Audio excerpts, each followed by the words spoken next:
Hello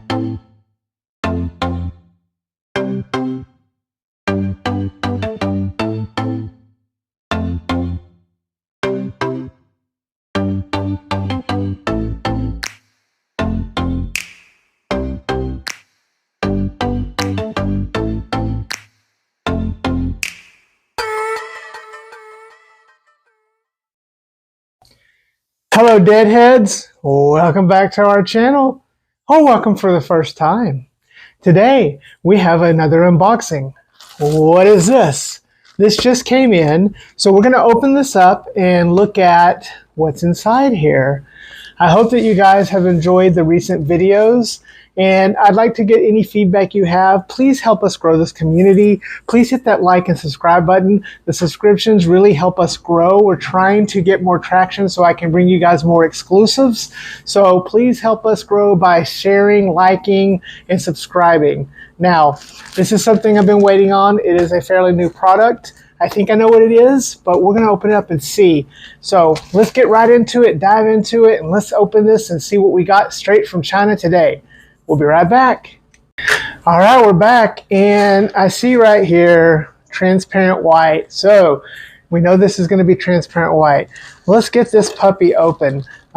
This is very well packaged, so I do think that I know what this is. I do believe this is going to be the Anbernic RG35H, the horizontal version. So that's what I believe is in here.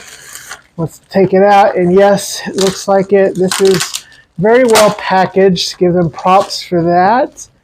And they did a good job here packaging this up. I did get this in the transparent white colorway, so I'm very excited about this.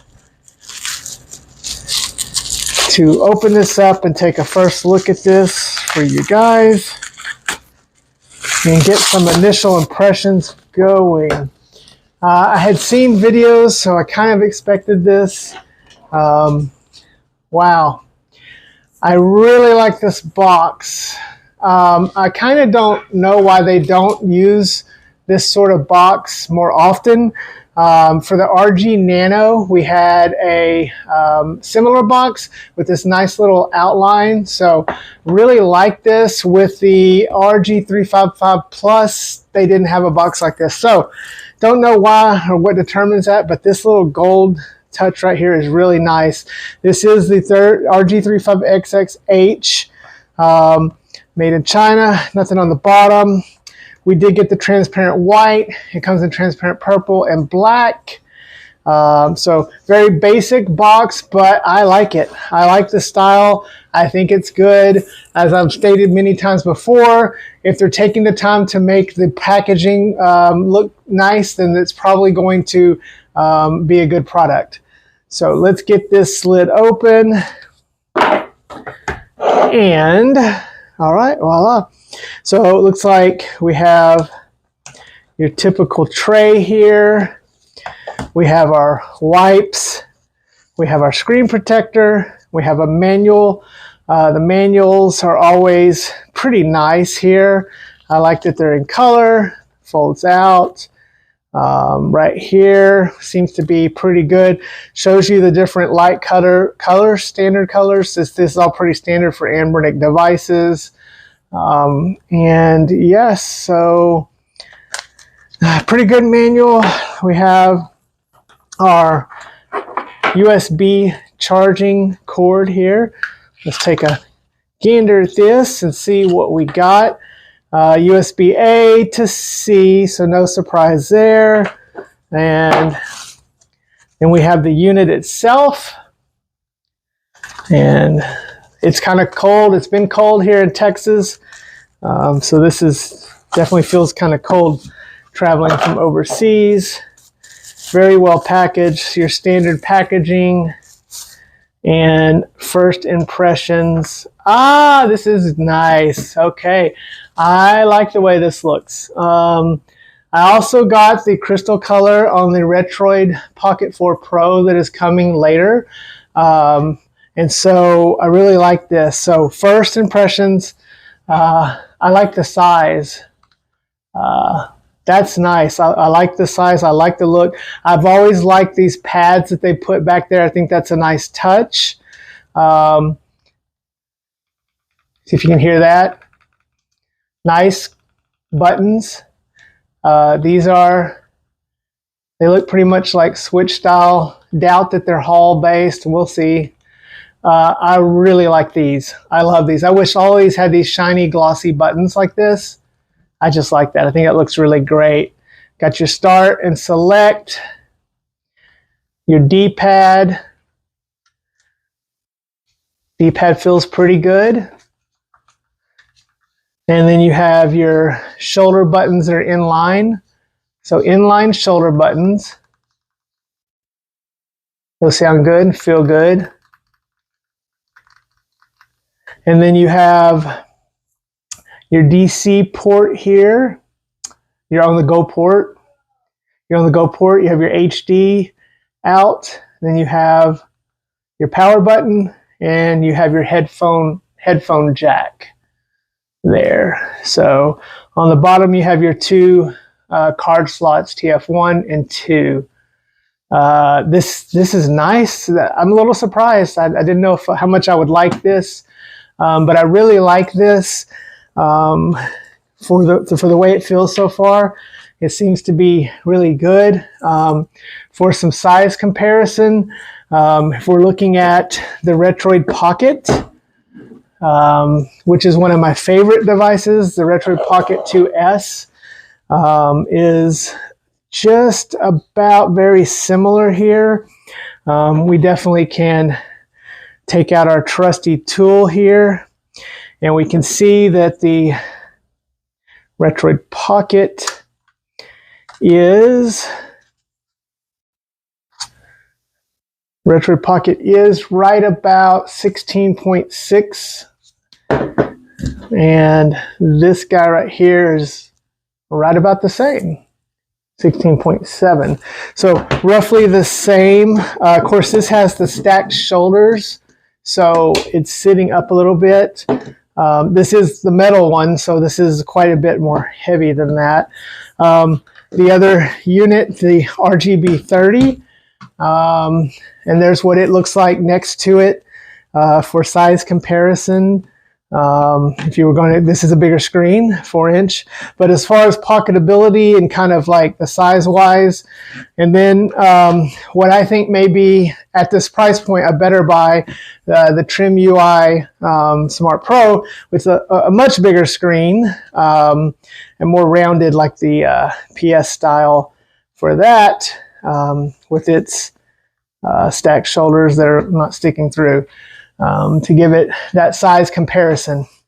So that is a look at the hardware, initial look at it. My first impressions are I like it better than I expected, so that's a good thing.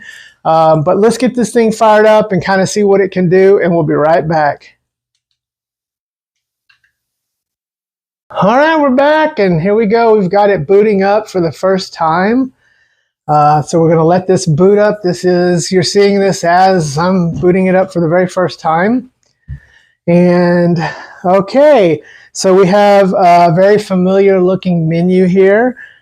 We do have the game rooms, the Retroarch game rooms. So this is for your standalone emulators. This is for your Retroarch emulators. We do have our favorites. We have our history, our search, and our settings. So kind of like this. I kind of dig the background that it came through. It looks really good with this like transparent colorway. Let's go into the game rooms, and I'm expecting this to be exactly like our RG35XX Plus. Pretty much this is the exact same model, just in a horizontal form factor. But you got your PSP, PS1, your vertical arcade. Let's see what that looks like, the vertical arcade. I don't know if it's going to actually load vertically. It did. Okay, so look at that. So that's pretty cool. So they've already got that set up so you can play that vertical arcade, which is pretty neat. So I like that. And you know, a lot of the hardware matters, but sometimes custom firmware or, you know, base firmware can make a lot of difference. And I've got to say, the fact that this thing is just ready to go like this to play the vertical arcades, that's pretty cool. So you can get your shmup on. So this is really nice that it's has it like that, and I really do enjoy that. And then you have a function button up here. So there's your function button on the top right there. I missed earlier that the power button's over here and a reset button.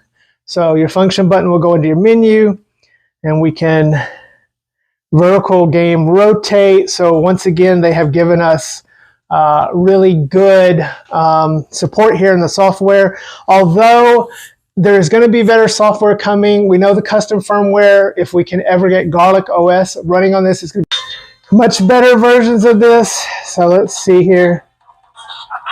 Well, yep, I got it pulled off. So I'm not the best at doing Hadokens.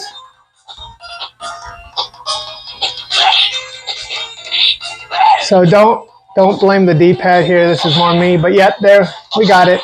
I've always been better at pulling this off from this other side, to be honest, so definitely.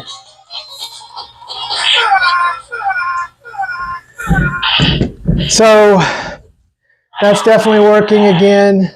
This is whatever standalone emulator that they've chosen. We're going to do a much more deep dive into this. But of course, you can go into Retroarch and go to this menu, and you can use the Retroarch versions, Homebrew, MAME, Vertical Arcade. So the two different ways, I think, is another benefit to this, to definitely play some of the games that you want to play. And let's just see what it looks like. The same game running in Retroarch. So you can see that it did load in there like that. And you'll find that some games look better running through your standalone. You have more fine-tuning controls. Let's listen to the sound for a second. Backfiring speakers. Again, this looks nice. Love the look of this pad back here. So I'd say they probably have this optimized better on the standalone. This is kind of probably needs a few little filters or something. Why is dolls I'm always the one I get? So yeah, I'm pulling them off.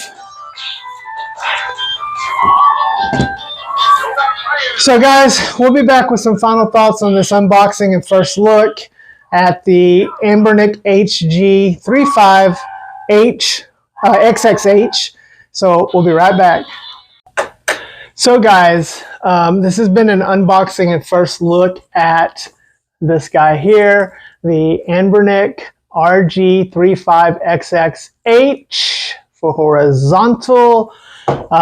We got the crystal color, which I think looks fantastic.